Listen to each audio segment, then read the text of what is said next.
소식을 이렇게 빠뜨렸는데 우리 방우숙 집사님이 지금 집을 공사하고 있습니다. 그래서 그 집을 공사하고 있는데 이렇게 혹시라도 우리 예배를 저쪽에 들을까봐 그래서 공사하고 계시는데, 그 공사하고 있는 이유는 그 집을 리모델링을 해가지고 교회 기도처소로 또 하나님 앞에 드리려고 하고 있는 마음을 가지고 집을 공사하고 있습니다.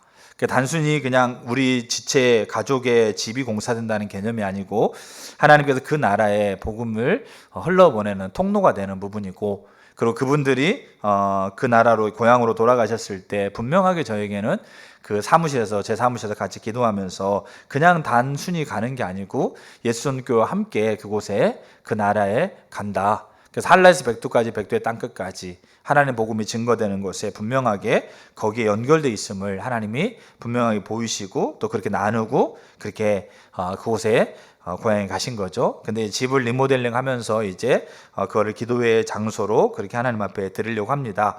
그런 의미에서 우리가 하나님 앞에 이렇게 주신 마음이 있으신 분들은 헌금하셨으면 좋겠어요.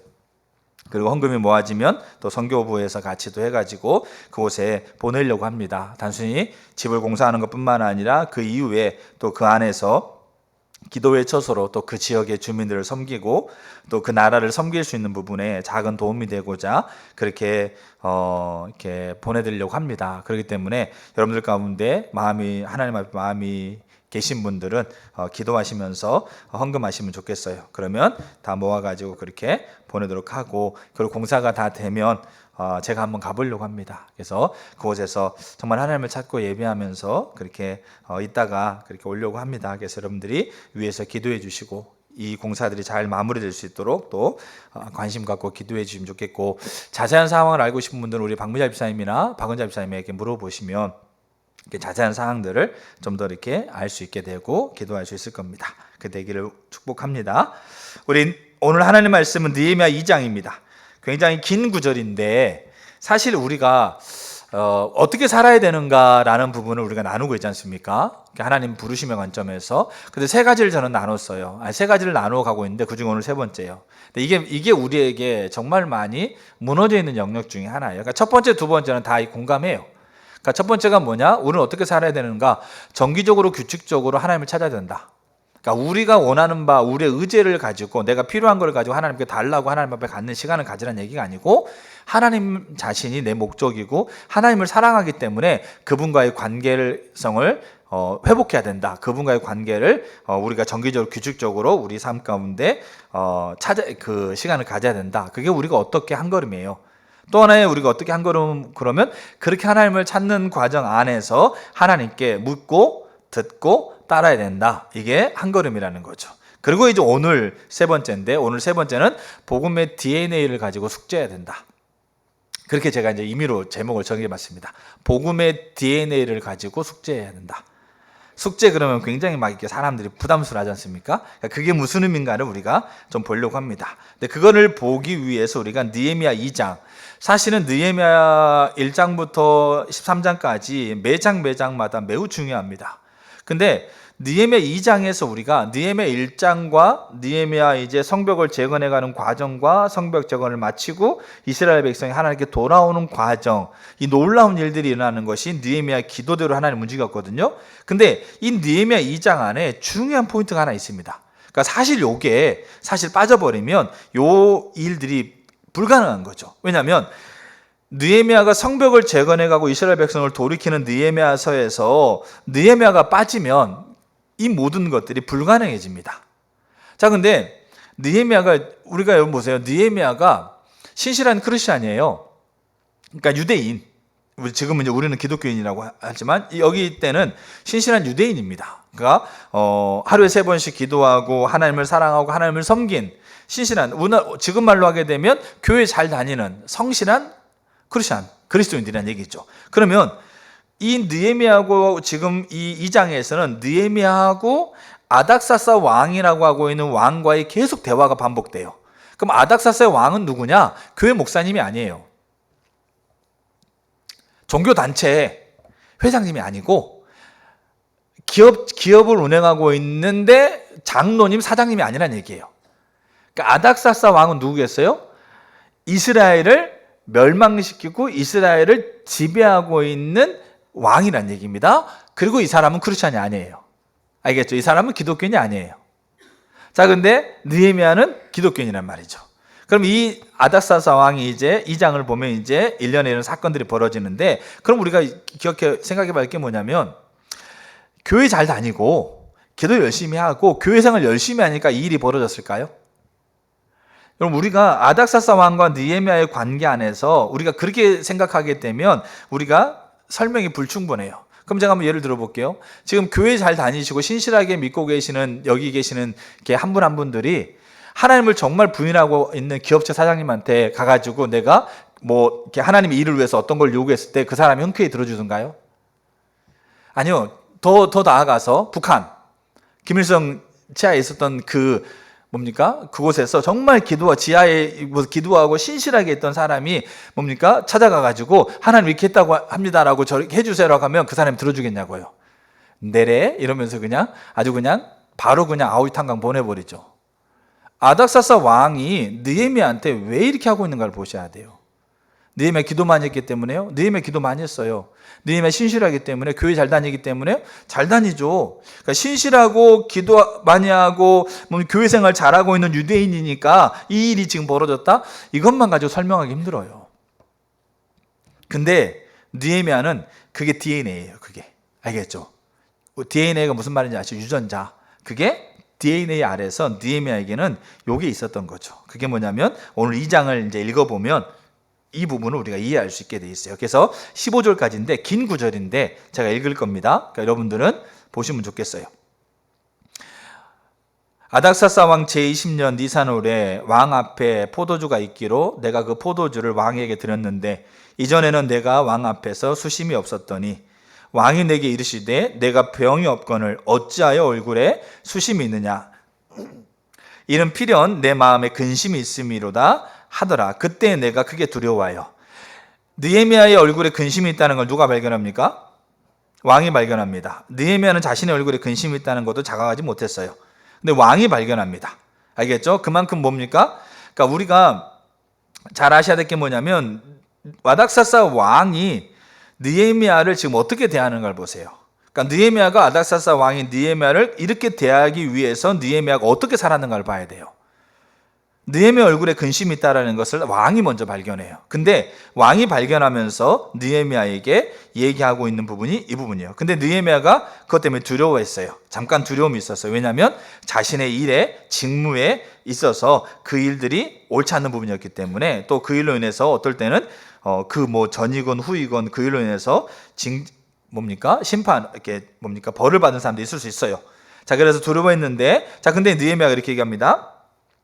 왕께 대답하되 왕은 만세수를 하옵소서. 내 조상들의 묘실이 있는 성읍이 이제까지 황폐하고 성문이 불탔사오니 내가 어찌 얼굴에 수심이 없사오리까. 그래서 느헤미야가 자신의 얼굴에 근심이 있었던 빛을 띄었던 이유를 얘기합니다. 그때 왕이 잘 보세요. 주도적으로 왕이 이렇게 끌어가고 있어요. 이렇게 끌어가고 있는 이유는 느헤미야가 기도 많이 했기 때문만이 아니에요. 알겠죠? 느헤미야가 교회 잘 다닌 크리스찬이기 때문에 그런 거 아니에요. 자, 그래서 4절 보세요. 왕이 내게 이르되 그러면 내가 무엇을 원하느냐 하시기로 내가 곧 하늘의 하나님께 묵도하고. 왕이 느헤미야에게 무엇을 원하는가에 대한 것들을 묻습니다. 자, 5절에 왕이 아르되 왕이 만일 좋게 여기시고 종이 왕의 목전에서 은혜를 얻어 싸우면 나를 유다 땅 나의 조상들의 묘실이 있는 성읍에 보내어 그 성을 건축하게 하옵소서 하였는데, 자, 여기에 이제 느헤미야가 대답했을 때 6절 중요합니다. 그때 왕후도 왕 곁에 앉아 있었더라.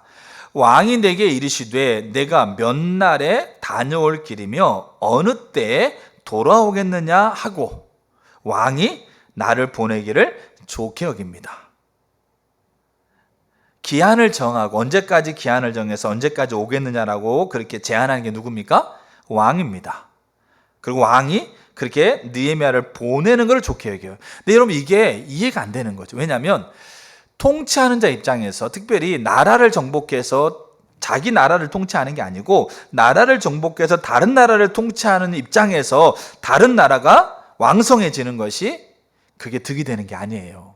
느헤미야가 지금 자기 나라 가가지고 자기에 있는 성읍을 건축하자. 그래서 산발락과 도비아가 왔을 때 주로 얘기하고 있는 게 뭡니까? 너희가 이거 건축해서 뭐 하려고? 이거 건축해서 어떻게 해보려고?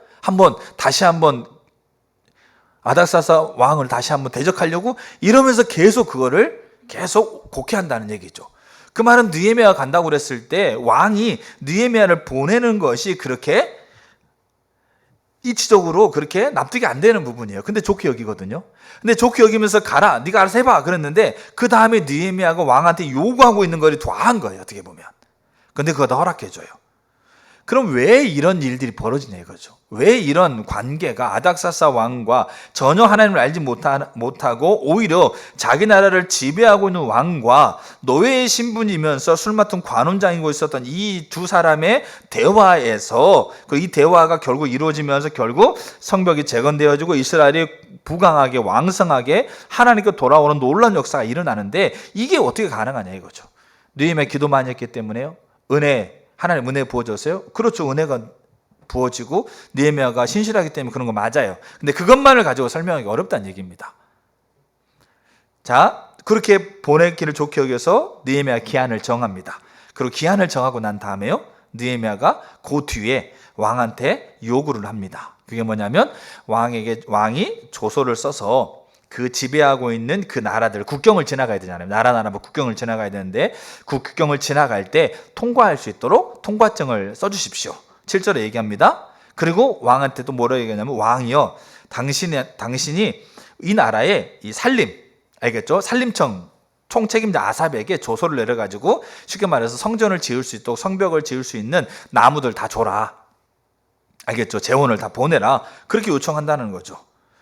8절에 그렇게 얘기합니다. 근데 문제는 뭐냐면 왕이 그렇게 해요.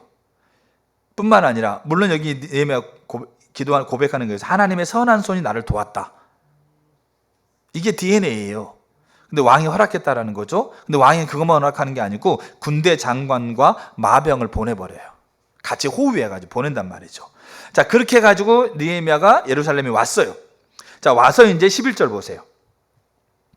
내가 예루살렘에 이르러 머문 지 사흘 만에 내 하나님께서 예루살렘을 위해 무엇을 할 것인지 내 마음에 주신 것을 내가 아무에게도 말하지 아니하고 밤에 일어나 몇몇 사람과 함께 나갈새 내가 탄 짐승 외에는 다른 짐승이 없더라.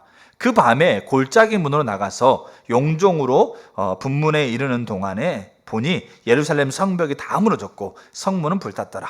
앞으로 나아가 샘문과 왕의 못에 이르러 서는 탄 짐승이 지나갈 곳이 없더라. 이게 무너져서 막혀버린 거잖아요.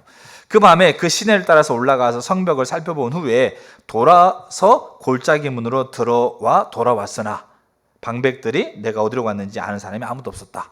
자, 그럼 저를 보실까요? 느헤미야가 지금 왕과의 관계를 통해서 이제 예루살렘으로 가요. 그리고 가고 나서 그가 아무도 없는 상황 안에서 성벽을 돌아요. 밤중에. 성벽을 왜 돌았을 것 같으세요? 느헤미야는 지금 왕한테 왕이 일단 보내주는 것을 좋게 여긴다라는 것에 대한 부분을 이렇게 한 고비를 넘겼지 않습니까? 그때 느헤미야가 왕한테 조서를 꺼내서 통행증을 만들어주고 산림 감독한테 나무와 그다음 재원을 주게 해달라는 거, 그때 하나님께서 기도해가 즉흥적으로 일어났던 일이 아니에요. 즉흥적으로 일어났던 일이 아니에요. 그럼 뭐 했을까요? 느헤미야 1장과 느헤미야 2장은 4개월 정도 차이가 나요. 기한이. 그럼 느헤미야 1장에서 느헤미야가 뭘 기도하냐면 이렇게 기도해요. 다 기도하고 난 다음에 11절에 이렇게 기도합니다. 주여 구하오니 귀를 기울이사 종의 기도와 주의 이름을 경외하기를 기뻐하는 종들의 기도를 들으시고 오늘 종이 형통하여 이 사람 앞에서 은혜를 입게 해주세요. 여기 이 사람에 대한 의견이 참 많은데, 근데 본문의 문맥상을 보게 되면 이 사람이 누군가가 분명하게 드러나요. 그러면 누굴까요? 그 뒤에 나오잖아요. 그 뒷문장에. 그때 내가 왕의 술관원이었더라. 그럼 이 사람은 누구겠어요? 왕이에요. 아닥사스 왕이에요. 그러면 느헤미야가 기도할 때 이렇게 기도한 거죠. 하나님, 느헤미야의 기도는 이스라엘이 자기 나라가 성문이 불탔고 회파되면서 이스라엘이 무너졌다는 소식을 들어서 기도하고 있는 거죠. 그러면 느헤미야는 하나님, 성문을 다시 재건하고 이스라엘을 다시 재건할 수 있는 하나님의 뜻을 성취해 달라고 기도하는 거예요. 그러면서 느헤미야는 이 사람에게 내가 은혜를 입게 해주세요. 그러면서 여기 형통하다. 형통은 개인의 성공을 얘기하는 게 아니고 하나님이 그 시대 행하신 일에 나를 보내신 그 목적을 성취하는 게 형통이에요. 근데 이 사람에게 은혜를 입게 달라고 하는 것은 느헤미야는 두 가지를 생각했겠죠. 하나는 우리가 이 장의 흐름대로 본인이 그곳에 가든지 아니면 본인이 안 가더라도 왕이라는 사람이 재가를 내려줘야만 그 일이 가능하다는 거죠. 그게 은혜를 입는다는 거죠. 그러면 내가 가든지 왕이 재가를 내려주든지 뭔가 그것에 연결점이 되어지고 있는 내가 있을 건데 그때 기도하는 종들과 종의 기도를 들으시고 형통케 해달라고 한다는 말은 내가 그 역할을 할 수 있을 텐데 그때 왕이 나한테 그 왕이 재가를 내리든지 내가 간다고 했을 때 그때 왕이 그런 일들이 일어나게 되어지게 되면 나는 뭐라고 대답해야 되지? 우리나라 성벽을 재건하고 그리고 이스라엘을 돌이키는 일을 위해서 왕이 그때 물어봤을 때 그때 나는 뭐라고 대답해야 되지? 4개월이라는 시간 동안에 느헤미야가 뭐 했겠어요? 연구하고 조사하고 계획을 세웠다는 얘기예요. 뭘 가지고? 하나님의 지혜를 가지고.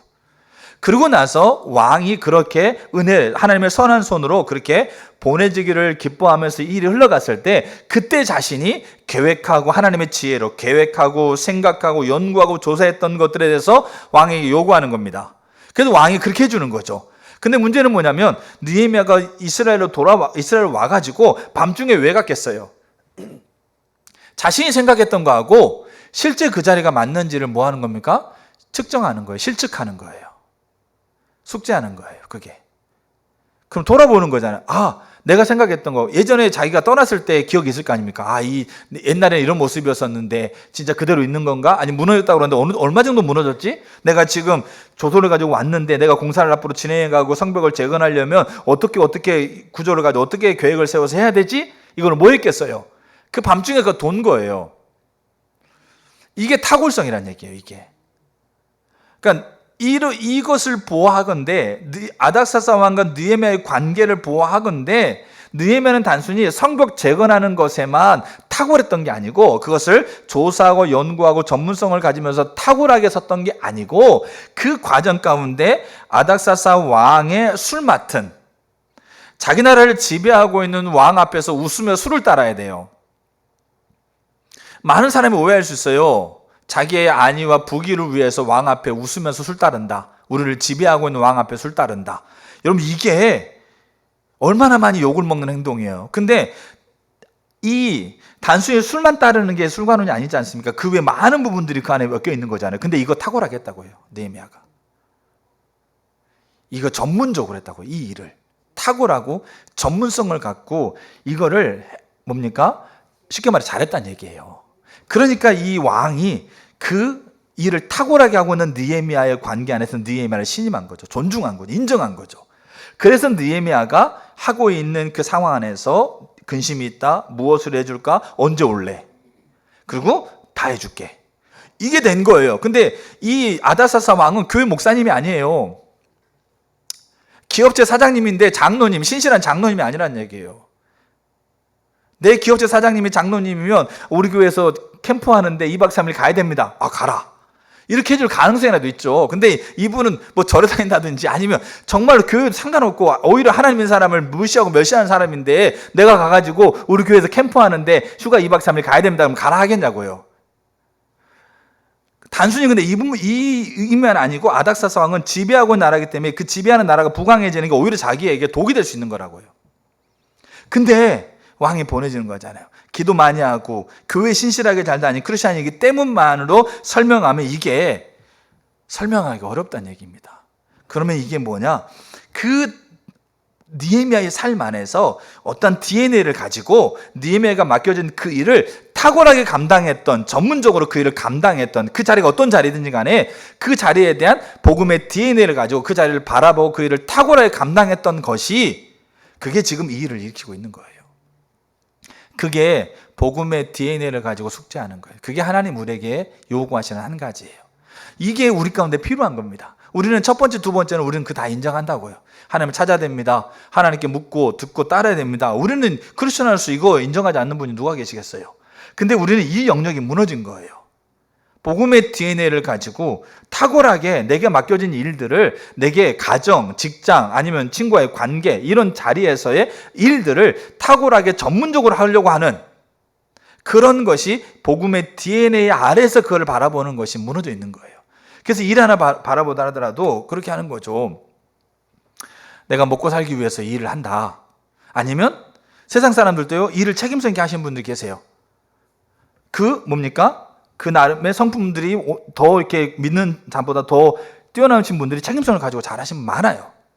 그리고 그분들이 가지고 있는 것에는 자기의 만족과 유익을 위해 살 수도 있고 아니면 좀 더 높은 차원의 도덕적인 기준을 가지고 있어요. 공공성이거든요. 공공의 선.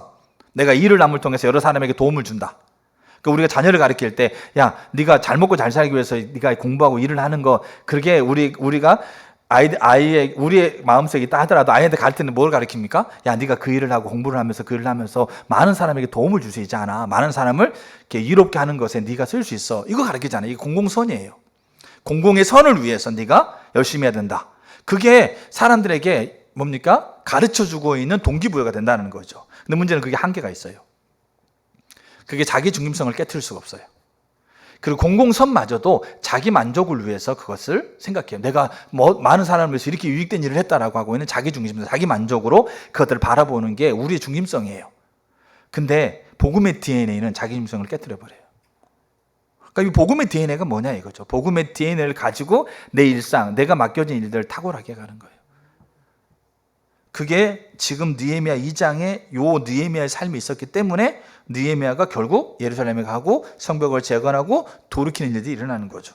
우리가 그 부분을 그게 하나님께서 우리에게 어떻게 살기를 원하시는가에 대한 한 걸음이에요. 그래서 그 부분을 좀 보려고 합니다. 자, 첫 번째. 자, 이 느헤미야 2장에 나오고 있는 부분들. 그리고 우리가 다 알죠. 다니엘은 이스라엘이 멸망했을 때 바벨론의 포로로 끌려가다 1차, 그러니까 3차에 걸쳐서 바벨론 느부갓네살 왕이 이스라엘을 망하게 하고 난 다음에 포로로 끌려가거든요. 그때 가장 처음에 1차로 끌려갔던 사람이에요. 그리고 1차로 끌려갔던 그때부터 70년이 딱 됐을 때 그때 이스라엘의 성벽이 재건되거든요. 이스라엘의 성전이 완공되거든요. 근데 그 전에 14년인가 15년 전에 고레스, 알겠죠? 그러니까 바벨론을 멸망시켰던 메데 바사 왕궁의 이 왕이었던 고레스. 이 고레스가 이제 명령을 내려가지고 포로된 나라들을 다 본국으로 돌려보내요. 근데 다니엘의 1장 21절을 보게 되면 고레스 왕 원년까지 다니엘이 직장 생활을 해요. 나이가 80이 넘어서까지. 왜냐하면 10대 초중반에 끌려갔다가 그때부터 70년이 때까지 고레스가 이제 칙령을 해서 보내니까 70년 시간을 보냈기 때문에 80대 중후반 돼요. 그때까지 이 다니엘이 뭐 하고 있었어요? 다니엘이 관리하고 있었어요. 행정, 알겠죠? 쉽게 말해서 국무총리, 그 재정 국가 행정을 담당하고 있는. 근데 문제는 뭐냐면 나라가 바뀌었어요. 왕이 바뀌었고 나라가 바뀌었고, 우리가 정권이 바뀌게 되면 그 전 정권 안에서 관료였던 사람들이 다 어떻게 합니까? 다 사임합니다. 정권이 바뀌어도 그렇고 나라가 바뀌었어요. 나라가 바뀌면 우리가 일제치하에 있었을 때 일제에 일본의 압제 가운데 있던 사람들이 나라가 해방되고 난 다음에 그 사람들 다 등용하는 것이 우리 가운데 너무 힘든 일이잖아요. 안 되고 그렇게 했던 게 너무 그렇게 피해가 많이 생기기도 하고 그렇지 않습니까? 그러니까 나라가 바뀌면 그 나라가 바뀌면서 그 사람이 관료를 이어간다? 여러분 이거는 너무 어려운 거예요. 근데 다니엘서 1장 21절에 고레스 왕 원년까지 다니엘이 있어요. 그리고 학자들에게는 고레스가 칙령을 보내면서 본국으로 돌려보내는 것에 다니엘의 영향력이 있었을 거라고 생각도 해요. 그리고 다니엘은 고레스 왕 원년 때까지 관료 생활을 하고 난 다음에 본인이 사임합니다. 그러면 왜 고레스가? 그다음에 느부갓네살 왕, 벨사살 왕, 다리오 왕, 고레스 왕 이렇게 되거든요. 그럼 그 왕들이 왜 다니엘을, 특별히 다리오 같은 경우에는 그 다스리고 있는 지역에 120명의 쉽게 말해 관리가 있었어요. 그 관리 중에 3명의 뛰어난 대표 관리자, 그 3명의 대표 관리자 중에 탁월한 한 사람, 탁월한 사람이 누구였어요? 그게 다니엘이었습니다. 그러면 왜 다니엘을 그 자리에 세웠겠냐고요. 노예 신분을 가지고 있는 다니엘을 왜 그 자리에 세웠겠어요? 교회 잘 다니고 신실하고 기도 많이 하니까요. 하루에 3번씩 맨날 가서 기도한다더라. 그러니까 다니엘을 그 자리에 세웠겠냐고요. 나라가 바뀌었어요. 그럼 고레스가 왜, 다리오가 왜, 느부갓네살이 왜 그를 세웠겠냐고요. 기도 잘하고 신실하고 교회 잘 다니니까 세운 게 아니란 얘기예요. 그게 DNA예요. 알겠죠? 그게 DNA이고, 그리고 거기에 다니엘은 행정가로서 관리로서 탁월했습니다. 다니엘 6장을 보면 나와요. 다리오 때 그 두 명의 총독들이요, 다니엘을 모함하기 위해서요, 행정적인 능력, 재정적인 능력, 경제적인 능력, 그 다음에 진실성, 이런 거 다 검증했다고요. 근데 하나도 꼬투리 잡을 게 없었어요. 그래서 꼬투리 잡을 게 없고 해서 잡을 수 있는 게 뭡니까? 얘가 기도한다더라. 이거 꼬투리 잡은 거였어요. 그만큼 다니엘이 탁월했거든요. 근데 이게 그냥 자기의 부귀와 영예를 위해서 자기의 뭡니까? 공공선을 위해서 탁월한 게 아니었어요. 뭔가 분명한 DNA가 있었어요. 그게 어디서 볼 수 있냐? 다니엘의 기도, 느헤미야의 기도에 분명하게 나와요. 우리가 그게 우리 가운데 회복돼야 돼요. 그 DNA를 가지고 우리의 일상에 내게 하나님께 맡겨준 일들이 있잖아요. 그 일들을 그렇게 탁월하게 감당하셔야 돼요. 그게 우리 가운데 회복돼야 될 영역이라는 얘기죠. 그 부분을 우리가 보는 부분이에요. 그래서 느헤미야, 다니엘, 요셉 마찬가지예요. 그러니까 목회자 아니에요. 그냥 이방 나라의 뭡니까? 그냥 관리였어요. 근데 그가 탁월했거든요. 자, 그래서 첫 번째 보겠습니다. 자, 복음에 대한 부분을 먼저 볼게요. 복음. 그리고 그 복음의 DNA가 어떻게 잘못 사용되고 있는가를 좀 보아야 돼요. 그리고 올바르게 사용하는 건 어떻게인가를 좀 볼 거예요. 이게 너무 중요한 겁니다. 예수님의 십자가와 부활로, 자, 예수 그리스도의 십자가의 죽으심과 부활은 역사적인 사실이에요. 예수님의 십자가의 죽으심과 부활로 두 가지가 분명하게 드러났어요. 두 가지가. 하나가 뭐냐면 예수님, 하나님이 주인이라는 것. 알겠죠? 예수님과 하나님, 동일하신 분이니까 예수님의 주 되심과, 그리고 하나님이 예수님을 통해서 성취하신 구원, 그 구원이 모든 창조 세계, 모든 피조 세계를 새롭게 한다라는 것을 드러내시고 선언하신 거죠. 이게 복음입니다. 그러니까 예수 그리스도의 십자가의 죽으심과 부활을 통해서 예수님이 주가 되신다. 하나님이 주인 되신다. 그죠? 그 다음에 하나님의 구원이 모든 피조 세계와 모든 창조 세계를 새롭게 하는 것이라는 것을 나타냈다. 이게 복음입니다. 자, 그래서 구원받은 우리는 예수 믿고 천국 가는 게 목적이 아니에요. 예수 믿고 영원한 천국에 가서, 지옥이 없는 곳에 가서 영원히 천국에 가기를 기다리는 사람들이 아니란 얘기죠. 그게 구원의 가장 핵심적으로 하나님 우리에게 주고 있는 너무나 소중한 결과임에도 불구하고, 그건 뭐냐? 그러니까 우리가 예수 만나고 예수의 사랑을 경험하고 찬양하는 것으로 그치는 것이 아니에요. 왜냐하면 복음은 그건 당연한 거예요. 어떻게 보면. 근데 복음은 보세요. 복음은 그리스도의 주 되심과 그 하나님의 구원이 모든 창조 세계를 새롭게 한다라는 것이 복음이니까, 그럼 뭐냐? 예수 만나고 예수 믿고 예수를 사랑하고 찬양하는 것으로 그치는 것이 아니라 사회적, 경제적, 정치적 이런 모든 삶의 영역을 다스리시는 예수 그리스도의 최고의 주권을, 절대적인 주권을 내 삶에 그대로 받아들이는 거예요. 이게 우리 안에 복음이고 이게 우리 안에 DNA가 된다는 얘기예요. 뭐가 DNA 된다고요? 그냥 예수 믿고 내가 개인이 뭡니까? 만족하고 찬양하고 하나님을 경험하는 것으로 그리고 이제 영원한 나라 가는 것으로 끝나는 게 아니고 내 삶의 사회, 정치, 경제, 교육, 문화 이런 모든 영역, 온 피조 세계 회복의 선언이기 때문에 그 모든 영역을 주권자로 다스리고 있는 최고 절대 주권자이신 예수 그리스도의 주권을 내가 내 삶으로 그대로 받아들이는 거예요. 그럼 내 삶의 주인 누구냐? 우리 집의 주인 누구냐? 내 일터의 주인 누구냐? 이 나라의 주인 누구냐? 그렇게 받아들이는 거예요. 근데 이렇게 이 복음의 DNA 잘 보세요. 이것을 받아들이는 사람이 우리에게 중요하게 연결되고 있는 게 뭐냐면 그러면 그 절대 주권자 앞에서 나는 누구냐 이거죠. 하나님이 주되심이고 모든 세계를 통치하고 있는 주님으로서 내가 받아들였다고 한다면 그 주님으로 앞에 나는 누구냐 이겁니다. 그러니까 나는 누구냐면 나는 그 하나님의 주권을, 하나님의 이 절대적인 통치를 대리 통치할 수 있는 대리자. 예수님 표현을 하면 빛과 소금으로서 그 하나님이 절대적으로 통치하고 있는 통치를 드러내는 대리 통치자로서의 하나님이 나를 이 땅에 보냈다. 또는 그 일을 위해서 나를 불렀다. 그리고 그 부르심의 자리가 내가 지금 내 가정이고 내 일터다. 그게 소명이에요. 부르심. 그래서 소명은 삶의 모든 영역에 존엄성과 의미를 부여합니다. 이게 DNA에 된다는 얘기죠. 그래서 주권자는 예수님이시고 나는 빛과 소금의 역할을 내 자리에서 해내어 가는 것으로 내가 있는 자리를 다스리는 하나님의 통치를 대신하는 대리 통치자의 역할을 감당해 간다라는 것이 내가 하나님 이 통치자의 앞에서 내가 누군가에 대한 부분이에요. 이게 복음이에요.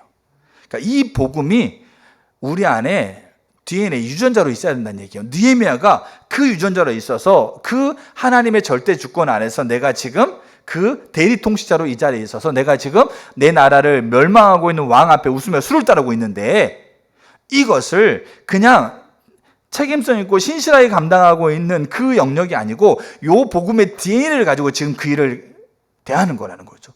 그러면 그 일 하나를 허투루 할 수 있겠냐고요. 탁월하게 전문성으로 그 일을 해가는 겁니다.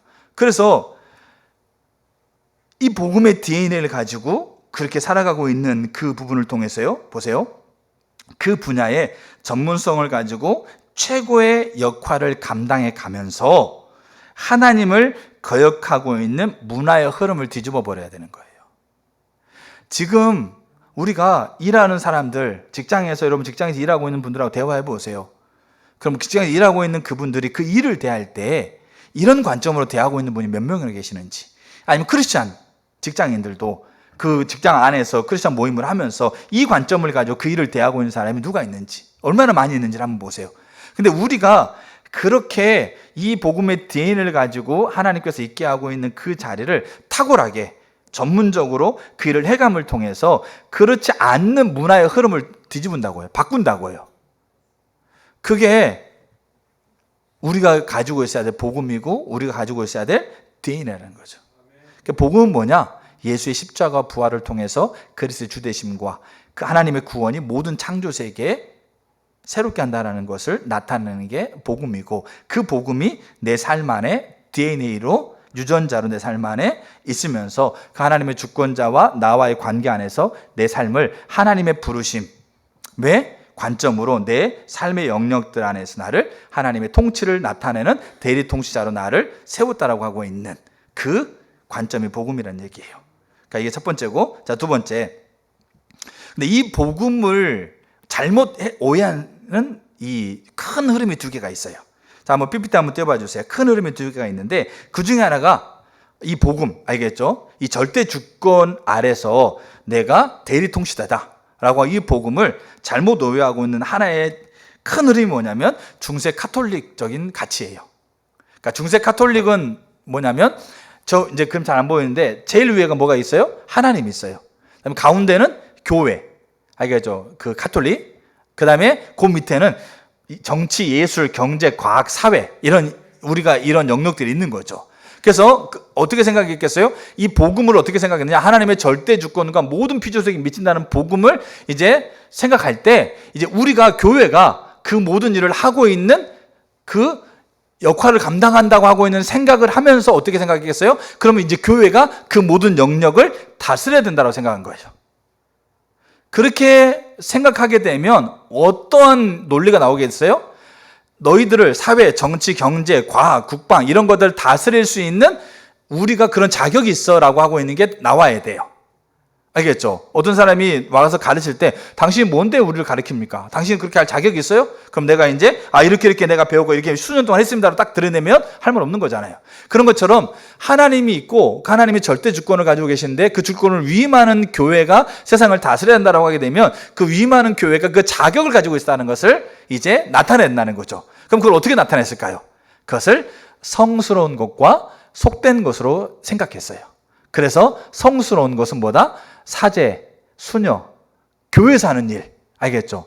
교회 미사, 아니면 교회에서 기도하는 것, 이런 거는 성스러운 것. 그리고 그것을 하고 있는 자들은 성스럽고 가치 있는 일을 하고 있는 것. 그리고 요 밑에 뭡니까? 농부라든지 요리사라든지 아니면 군인이라든지 이런 것들, 보통적인 직업들은 필요하기는 하지만 이거는 세속적인 것. 이거는 고차원적인 것이 아니고 저차원적인 것. 이러면서 성스러운 것과 속된 것을 분리했다고 해요.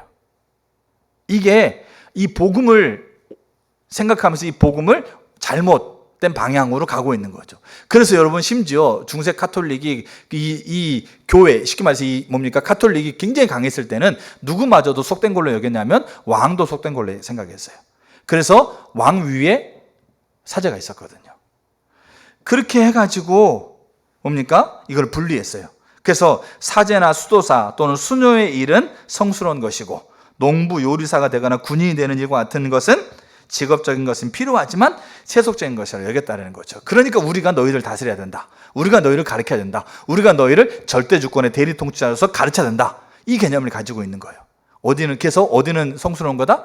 교회에서 하는 일은 뭔가 하나님의 일, 성스러운 거. 근데 오늘날도 우리는 가치관을 가지고 있는 게 있어요.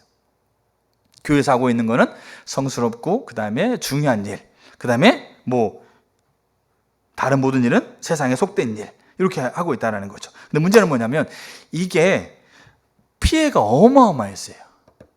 문제가 어마어마했어요. 정말로 어마어마했어요. 그래서 이 문제가 어마어마하기 때문에 이것의 관점에서 이제 벗어나고자 했던 움직임이 복음을 아까 했죠. 그 DNA를 잘못 이해하고 있는 개념이 인간의 이성이 발달하면서 이제 점점점 되어진 게 뭐냐면, 두 번째 한번 보여주실래요? 두 번째가 뭐냐면 이게 세속적인 관점이에요. 이게 그 복음을 잘못 이해한 거예요. 어떻게 얘기했겠어요? 복음을 어디로 여겼냐면 교회에서만 복음이 필요한 것으로. 알겠죠? 그러니까 복음을 너희 개인의, 교회 다니는 사람들이 가지고 있는 개인의 가치예요. 개인의 생각이에요. 절에 다니는 사람은 부처를 믿는 것도 개인의 선호고, 사람이 담배에 기호품인 것처럼. 알겠죠? 그런 것처럼 하나님이 복음으로 통치하신다라는 것을, 그래, 믿든 안 믿든 너의 자유야. 근데 그건 개인의 가치의 영역이다. 개인이 가지고 있는 취미라든지 이런 것 같은 그런 개인의 선택이다. 그럼 그 다음에 여기 정치, 예술, 경제, 과학, 사회. 이 영역은 어떤 영역이라고요? 공적인 영역이에요. 논리적이고 과학적인 영역이야. 그렇게 하다 보니까 이 영역을 분리시켜 버린 거예요. 왜냐하면 이 교회가 세상을 다스리려고 했던 것의 피해가 어마어마했거든요.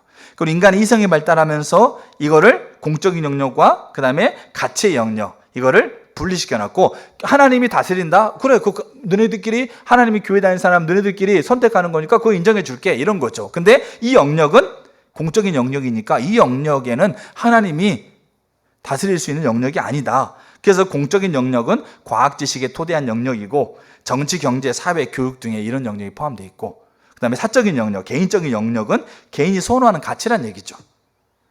종교, 도덕, 감정, 개인의 신념, 이런 것들이 거기에 들어가 있는 거죠. 그렇게 해가지고 그를 분리해버렸어요.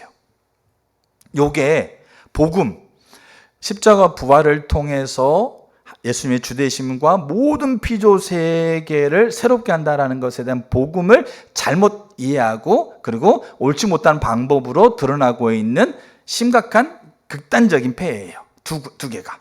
근데 이게 오늘날 이 카톨릭적인 사고, 알겠죠? 교회에는 성스러우고 교회에서 하는 일은 더 성스러운 일이고 중요한 일이라고 생각하고, 세상 일은 속된 거라고 생각하는 개념들. 또 하나는 아예 그냥 교회에서 하나님 믿는 거 따로, 세상에서 일하는 거 따로, 요렇게 분리해버리는 가치관이 오늘날 가운데 어떻게 되는 겁니까? 오늘날 가운데 많다는 얘기예요. 근데 이게 복음의 올바른 DNA가 아니에요. 그럼 복음의 DNA는 뭐냐? 자, 보여주실래요? 세 번째. 자, 이게 복음의 DNA죠. 그러니까 이게 종교개혁, 그 다음에 부흥 때마다 하나님께서 우리 가운데 드러내고 있는 진리예요.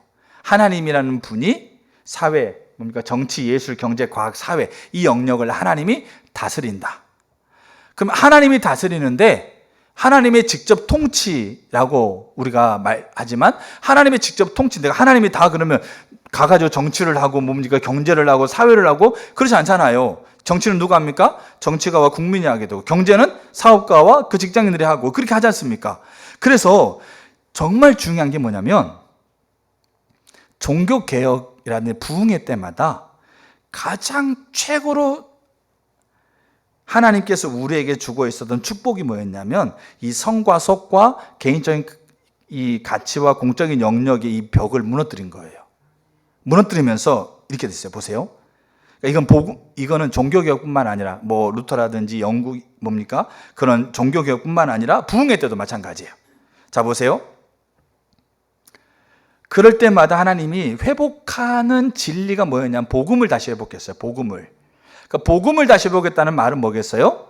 그 부흥 때마다 하나님을 강력하게 경험하고 있는 그 부흥 때 종교개혁부터 시작한 거예요, 사실. 왜냐하면 카톨릭적인 가치를 가지고 그렇게 복음을 오해하고 있었을 때, 그때 종교개혁을 통해서 하나님께서 복음을 다시 재발견하게 만드는 건데, 그게 뭐였냐? 모든 영역의 주권자이신 하나님과 그리고 그 하나님 앞에서 내가 책임성을 가지고 있는 주체적인 존재라는 것을 발견하게 만들어요. 누가요? 내가. 하나님이 절대 주권을 가지고 있는 주권자예요. 그 주권자에 내가 노예가 아니고 내가 그냥 하라는 대로 끌려가고 있는 그런 자가 아니고, 알겠죠? 그 노예, 그러니까 왕의 지배를 받고 있는 우리나라 그 왕정 이럴 때 그 사람들이 다 노예지 뭡니까? 그 사람이 주체적으로 하는 게 아니거든요. 근데 그 종교 개혁 때마다 아니면 뭡니까? 부흥 때마다 절대 주권자이신 하나님을 드러내시고 그 절대 주권자 앞에 내가 책임성을 갖는 존재로서, 이 주체적인 존재로서의 나라는 것이 드러난 거죠. 재발견되는 거죠. 그럼 내가 그 절대 주권을 내가 받아들이고 그 절대 주권자가 보내시고 있게 하시는 그 자리에서 책임성을 가진 주체로서 내가 행동해야 되는 주체자라는 것이 이 종교 개혁 때마다, 이 부흥 때마다 이것이 재발견되는 거죠. 그거를 발견하는 사람들이 그걸 하나님의 부르심으로 여긴다는 거죠. 그래서요, 루터가 이렇게 얘기합니다. 너무 중요한 부분인데 보세요. 그러니까 루터가 살았던 시대 배경을 좀 보면 이해할 수 있어요. 루터는 수도사와 사제의 일이 아무리 거룩하고 힘들다 하더라도 하나님 보시기에는 시골 사람들이 들에 사는 노동이나 여성이 하는 집안일과 조금도 다르지 않다. 이게 지금, 그러니까 루터가 1522년에 결혼의 유산이라는 글을 썼어요. 이때 뭐라고 썼냐면, 그때, 지금은 이게 너무나 당연한 것처럼 여겨지는데요, 그때는 달랐어요. 보세요. 남자가 기저귀를 갈 때 하나님과 천사들이 미소 짓는다. 지금은 남자들이 기저귀 안 가면 이게 더 이렇게 문제가 생기는 부분이고 다 이렇게 다 뭡니까? 하는 부분인데, 그때 이 일이 여성이 하는 일이고 하찮은 일이고 집안일은 하찮은 일이고 이 성순한 일이라고 그렇게 강력하게 이 선이 그어졌을 때, 그때 종교개혁자 루터를 통해서 그 일이나 뭐다? 하나님 앞에 같은 일이라는 얘기죠. 여러분, 우리가 이걸 오해하면 안 돼요.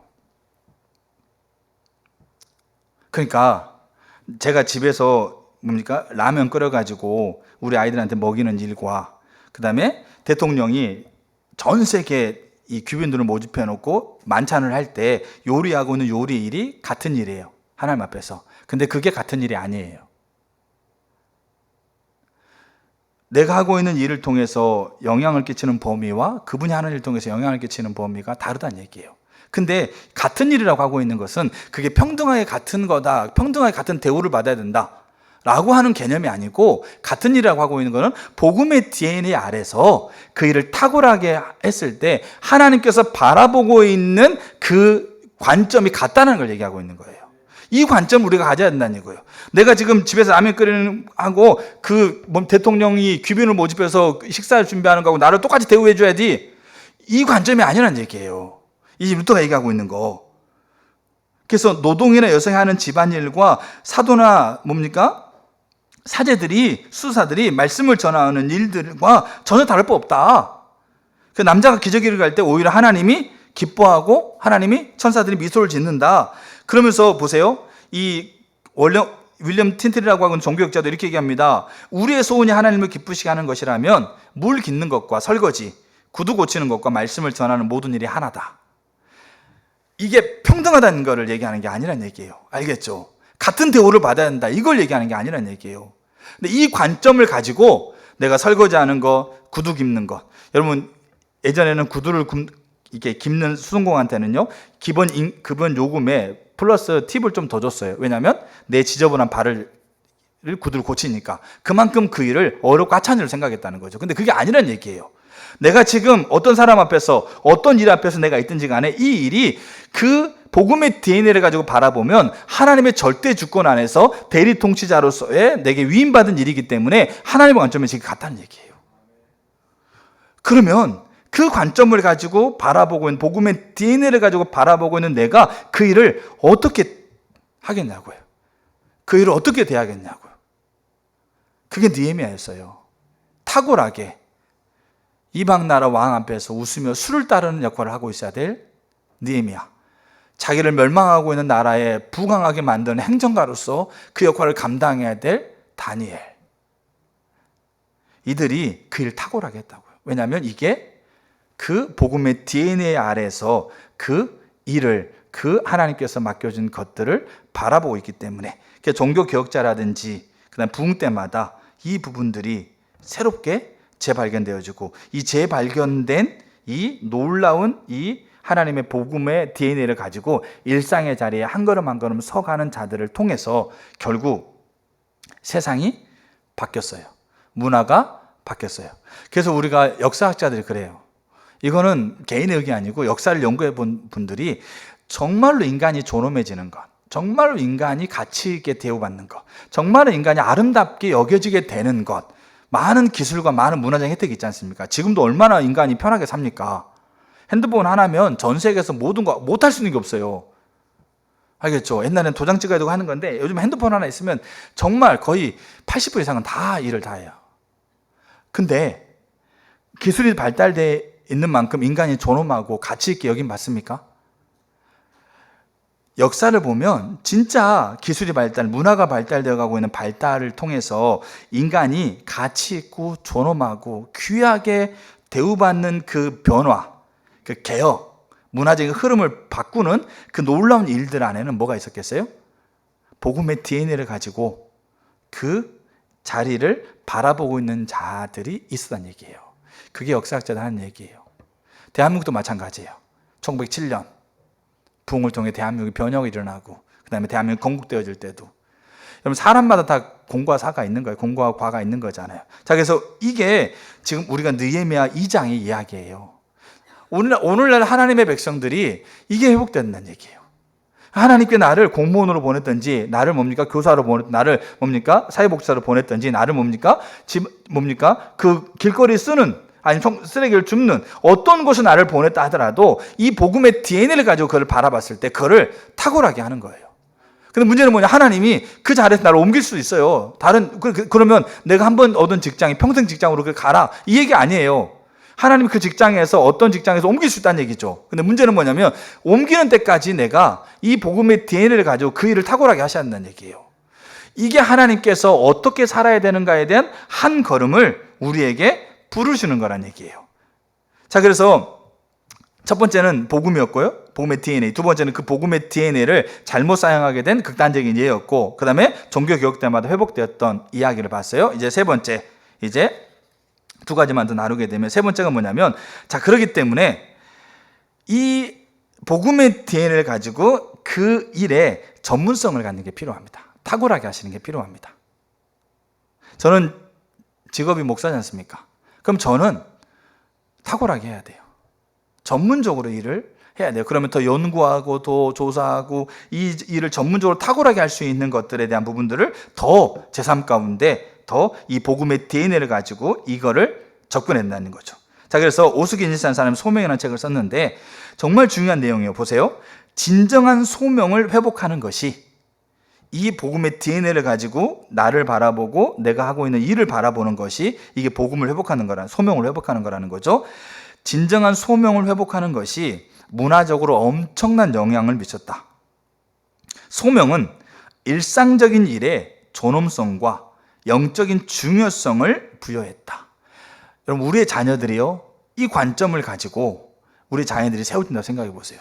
그럼 공부하는 거요? 남을 돕는 거요? 이 관점을 가지고 바라보게 되면 그들이 사람마다 다 능력치가 다르잖아요.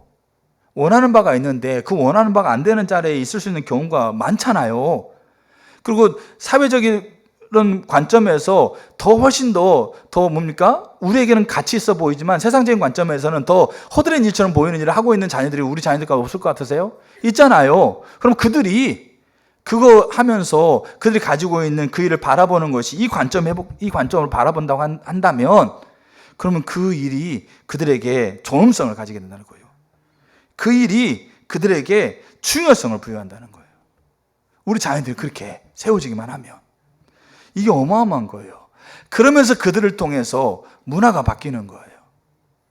구조가 바뀌는 거죠. 그래서 이원론적인 구조를 깨트리고 평범한 사람의 일상적인 일에 동등함을 부여하고 민주주의로 향하는 중요한 자극제 역할을 했다. 여기 동등함이라는 것은 같은 동등한 대우를 똑같은 대우를 받아야 한다 이걸 얘기하는 게 아니에요. 그 존엄성과 가치의 동등함, 하나님의 관점에서 그걸 같이 존엄하게 보는 그 동등함을 얘기를 합니다. 소명은 삶의 모든 영역에 그리스도를 주님으로 모시는 노력에 박차를 가함으로써 교회뿐 아니라 종교 교육이 일어난 국가들의 세계관과 문화를 변형시켰다. 이게 하나님께서 우리에게 어떻게 살아야 될까로 한 걸음을 우리에게 부르고 있는 부르심이에요.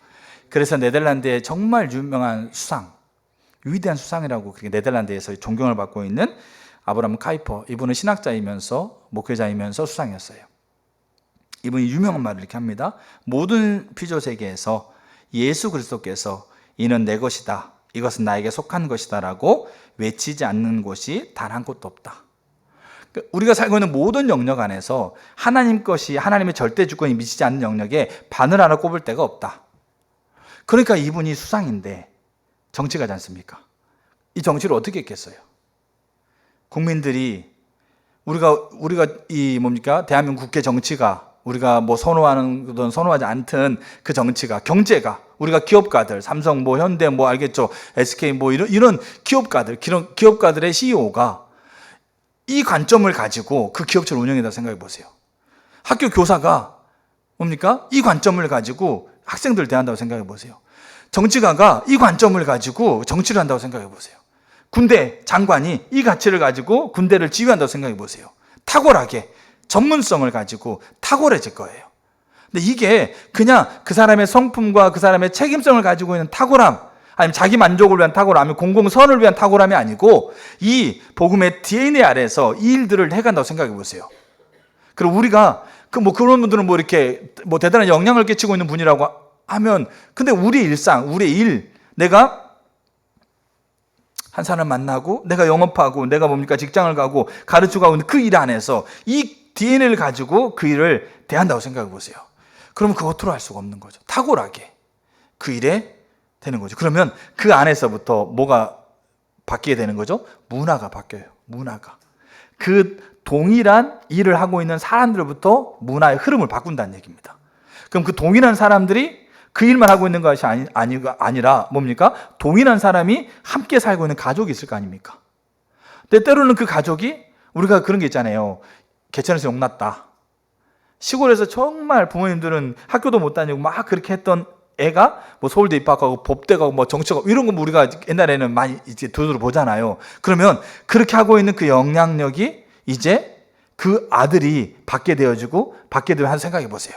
그러면 사회 전체, 그 공동체 전체, 문화의 흐름이 바뀌게 돼요. 그 문화의 흐름이 안 바뀌는 게 시간이 오래 걸 수 있다 하더라도 그 사람 인생은 바뀌게 돼 있어요.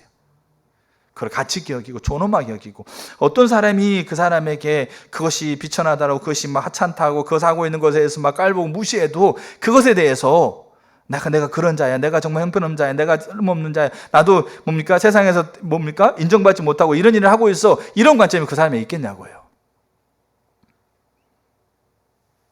내 자녀들, 내 부모들이 다 훌륭했으면 좋겠는데, 내가 내 부모나 내 자녀들이 다 그렇게 연약하고 있는 것에 대해서 그들이 그렇게 비난하고 비탄하고 힘들어하고 그렇게 되겠냐고요. 아니죠. 그래서 이 복음의 DNA를 가지고 숙제하는 거예요. 우리 한 걸음이. 그래, 리더를 세울 때 세 가지를 중요하게 본다고 해요. 하나가 소명, 두 번째가 성품, 그 세 번째가 능력이에요. 그 일을 할 수 있느냐예요. 아무리 소명이 있고 아무리 성품이 착해도 그 일 못하면 그 자리에 못 가요. 그러니까 이 세 가지가 같이, 이게 복음의 DNA를 가지고 탁월하게 그 앞에 서가고 있는 부분이라는 얘기죠. 자, 이제 그것을 잘했던 교회 이야기를 간단하게 좀 이렇게 소개해주고 마치려고 해요. 이게 우리가 팀 켈러 목사님이 개척했던 리디머 교회.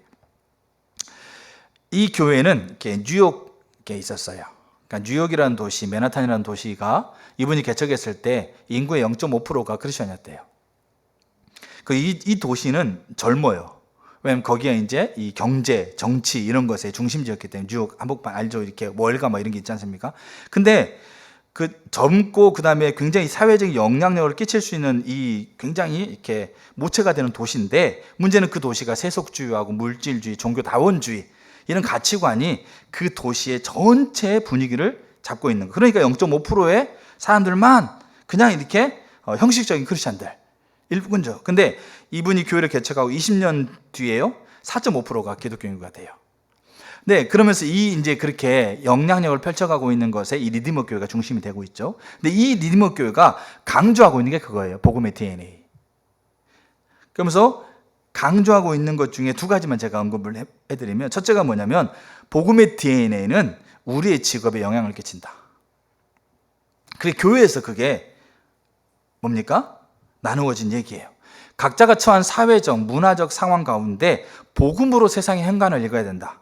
사회, 문화, 정치, 경제 맥락 가운데 복음이 뿌리내리게 하는 것은 각자가 가진 소명이다. 자, 그러면서 복음은 우리 직업에, 우리의 일터에 영향을 끼친다. 그러면서 네 가지를 얘기합니다. 제가 제목만 읽어드릴게요. 우리의 믿음은, 우리의 복음의 DNA는 우리의 일에 대한 우리의 동기를 바꾼다. 우리의 믿음, 우리의 복음의 DNA는 일에 대한 우리의 개념을 바꾼다. 우리의 믿음은 일터에 그리스도인들에게 높은 윤리 수준을 제공한다. 우리의 믿음은 우리가 하는 일이 이루어지는 방식을 새롭게 만드는 기초를 제공한다. 뭐가요? 복음의 DNA가. 그래서 이전과는 다른 새로운 방식으로서의 그 일을 접근하게 하면서, 이게 탁월성이죠. 이게 창의성이죠. 창조성이잖아요. 그렇게 하면서 그거를 새로운 모습으로, 방식으로 이 일을 접근하게 하는 것이 뭐가 되는 겁니까? 그게 기술의 발전이지 않습니까? 그게 문화의 발전이고 그게 예술의 발전이잖아요. 그래서 예술가들이 그 새로운 창조성을 잃어버리게 되면 매너리즘에 빠지게 돼 있어요. 그럼 더 이상 예술가가 아닌 거죠. 매번 새롭게 그 창조적인 기법들을 계속해서, 물론 숙달시키는 부분이 있지만 거기에 그치는 게 아니고 더 새로운 것들을 계속, 창조성을 가지고 계속 가야 되는 거예요. 그러니까 우리 아이들이 그렇게 자라야 된다는 거죠. 근데 복음의 DNA, 정말 이 복음의 DNA가 우리의 일에 대한 동기를 바꾸고 개념을 바꾸고 윤리 수준을 바꾸고 그다음에 새로운 방식으로 우리를 만들어가는 것을 제공해 가는 거예요. 그러면서 이게 첫 번째, 복음은 일에 영향을 끼친다. 두 번째가 뭐냐면, 그럼 교회가 그걸 위해서 어떻게 도울 수 있을까? 그렇게 하면서 세 가지를 얘기를 해요. 책임성을 가지고 일하고, 구별성을 가지고 일하고, 탁월하게 일하기. 이걸 이제 교회가 가르쳐야 된다 얘기합니다. 자, 그래서 탁월성 있게 일하기라는 이 내용만 제가 간단히 읽어드릴게요. 보통 기독교 회사라고 하면 거듭난 그리스도인들을 고용하거나, 그 다음에 회사의 CEO가 크리스찬이거나, 아니면 교회, 선교, 구조와 관련된 사업을 하거나 회사에서 성경 공부를 하는 것을 떠올린다. 그러니까 크리스찬 기업, 알겠죠? 그렇게 하면 그런 걸 떠올린다는 얘기죠. 회사의 사명, 재무 원칙, 그리고 인사 원칙을 신학적으로 사려 깊게 생각해서 만들어낸 사업체를 만나는 것은 드문 일이다. 그러니까 지금 교회에서 청년들에게 그걸 가르친다는 얘기죠. 그렇게. 자, 보세요. 그러면서, 자, 기독교인들이 직업 안에서 이루어지는 실수 중 하나는 그들의 믿음을 일과 분리해서 세상 사람들과 동일한 가치와 관행을 따라 일하는 것이다. 이게 실수란 얘기예요. 누가요? 크리스찬들이. 그러니까 느헤미야가 술 맡은 관원장이 그 일을 했을 때 이렇게 했으면 안 된다는 얘기예요. 두 번째가 있어요. 또 하나의 실수가 있어요. 이게 오늘날 우리가 많이 하는 실수 중에 하나예요. 또 하나가 그들의, 그러니까 자기의 가지고 있는 기독교 신앙을 동료들에게 시끄럽고 형편없게 선포하는 것이다. 무슨 의미인지 좀 이해가 되시죠? 어떤 청년이 지하철 타고 가다가 지하철 속에서 할아버지가 복음을 전했대요. 근데 그 청년은 다행히 저 사람들이 다 못마땅한데도 복음을 전하고 있는 것이 참 대단하다 이렇게 여긴 거지. 여러분 그 자리에 앉아있으면 어떻게 생각했어요? 창피하다. 꼭 저렇게만 해야 돼?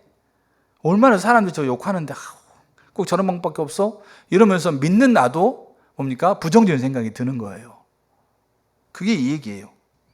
기독교 신앙을 동료들에게 시끄럽고 형편없게 전하고 있다. 이게 두 가지 큰 실수란 얘기죠. 하나는 내 신앙과 일을 분리시켜가지고 하고 있는 거다. 또 하나는 시끄럽게 내가 믿고 있는 복음을 선포하는 거다. 자, 교회 통합적 사역의 핵심은 신자들이 그 복음 DNA를 예술, 사업, 정부, 미디어, 학문에 끼치는 의미를 끝까지 생각하도록 돕는 거다. 그러면서 이제 이렇게 얘기합니다. 이제 업무에 있어서의 탁월성은 중요하다. 우리의 신앙에 대한 신뢰성을 획득하는. 여러분, 우리는 나를 신뢰해 주는 게 아니고 진리를 드러내는 거지 않습니까? 근데 그 진리가 진리되도록 신뢰를 해야 되잖아요. 세상은 진리가 진리대로 신뢰를 안 하고 있는 거지 않습니까? 근데 이분이 그렇게 얘기를 해요. 우리의 신앙에 대한 신뢰성, 우리가 믿고 있는 하나님이 주인이라고 하고 있는 이 진리를 신뢰하는 것을 우리가 그들이 이렇게 획득하는 데 있어서 결정적으로 중요한 요소라는 것이 업무에 있어서의 탁월성이다라고 교회는 가르쳐야 된다. 그리스도인들이 문화의 중심 지역에 살면서 이를 탁월하게, 그러면서 구별된 방식으로 한다면 궁극적으로 우리가 지금 살고 있는 문화와는 다른 문화를 만들어낼 것이다. 그게 리디머 교회 청년들에게 했던 얘기예요. 그럼 청년들이 월가, 그 다음에 무역, 그 다음에 정치 이런 것에 직장 뛰어난 애들이잖아요. 그럼 거기에 가가지고요, 이 복음의 DNA를 가지고 그 일을 접근한 거죠. 그게 영향력을 발휘해가지고요, 그게 하나의 무브먼트가 된 거예요. 리드머 교회를 중심으로 이 뉴욕에 하나의 운동이 일어나는 거죠. 그러면서 이제 교회가 더해질 뿐만 아니라 그런 자들을 통해서 또 곳곳에 교회가 세워지면서 뉴욕이라고 하는 도시 안에 교회가 하나의 연합체가 이루어지는, 이 무브먼트가 이루어지는, 그럼 도시 자체가 변화되어지는, 문화가 바뀌는, 물론 그 영향이 미비할 수 있다고 봐요. 근데 0.5%에서요 4.5%까지 올라가는 거, 이거 어마어마한 거예요. 사실은 그 도시의 특성을 생각해 보면. 그런 이들이 정말 마지못해 그렇게 서겠느냐? 아니죠. 그들이 가지고 있는 일의 존엄성과 가치와 하나님을 경외하면서 그것에 대해서 만족과 기쁨과 그 어마어마한 가치를 여기면서 그 일 하나하나를 그렇게 대하면서 행복하게 사는 거죠. 만족하게 사는 거죠. 이게 하나님께서 우리를 부르시고 우리가 어떻게 살아야 되는가에 대한 한 걸음이에요. 그래서 오늘 저는 느헤미야서에 분명히 이게 나와요. 느헤미야가 복음의 DNA를 가지고 그 일을 탁월하게 하는 이 숙제, 그 일들을 해가는 과정 속에서요, 아닥사스 왕은 느헤미야를 신임하게 되어지고, 느헤미야가 그 일에 탁월하다는 걸 여기면서 그를 보내는 것을 즐거워하고 그가 원하는 것을 해주는 것을 즐거워하게 되고 다시 돌아오게끔 하고, 다니엘 마찬가지예요. 다니엘은 그보다 더 어마어마한 거예요. 사실은 하나님의 거대한 역사가 수레바퀴가 돌아가고 있는 역사에 사실 어떻게 보면 다니엘의 영향력이 지대한 거거든요. 바벨론에 다니엘이 국무총리로 있는 그것을 통해서요, 그 포로로 끌려갔던 이스라엘이 가지고 있는 대우와 이스라엘이 가지고 있는 처우가 엄청 달랐을 거예요. 우리가 그만큼의 영향력 가운데, 우리가 전 세계를 아우를 수 있는 영향력 가운데 서는 분도 계실 수 있고 그렇지 않은 분도 있을 수 있어요. 근데 문제는 뭐냐면 복음의 DNA를 가지고 내게 보내고 있는 자리에서 내가 하나님의 대리 통치자로서 빛과 소금의 자리로서 내가 그 일을 하고 있다면서 그 일을 탁월하게 접근하고 있는 이들에게는 하나님은 똑같이 보시는 거예요. 그래서 5달란트, 2달란트 맡은 자들에게 토시안 안 틀리고 네가 작은 일에 충성하였음에 내가 너의 큰 일 맡기고 내 집에서 즐거움을 참여할 거라고 토시안 안 틀리고 예수님이 똑같이, 왜냐하면 그걸 동등하게 보시는 거예요. 알겠죠? 그래서 저와 여러분들이 그게 우리가 어떻게 살아야 될 거예요. 근데 이게 한 걸음인 거죠. 그러니까 우리가 그동안 살아왔던 습관들을 한 번에 한 방에 뒤집을 수 없어요. 근데 문제는 뭐냐면 이 DNA를 우리 가운데 하나님의 절대 주권 아래서 내가 그렇게 부르심 받은 자로서 이 DNA를 가지고 한 걸음을 내딛으면 내가 평소에 말했던 거, 내가 평소에 행동했던 거, 그 사람도 모를 수 있지만 나는 내가 평소에 행동했던 것을 이 관점을 가지고 바라봤을 때 그것을 절제하거나 아니면 더 개발시키거나 이런 것들이 우리 가운데 걸음걸음이 되어 간다는 거잖아요. 그러면 그게 축적이 돼요. 축적. 역사는 축적이거든요. 기술력이 축적이 되어지면서 그 축적이 되어진 만큼 훨씬 더 넓어지고 펼쳐지는 거잖아요. 지식이 축적이에요. 모든 게 그래요. 그래서 그 임계점이라는 게 있고 한계점이라는 게 있는데 그 축적이 되어진 게 필요해요. 근데 우리가 그래서 한 걸음인 거예요.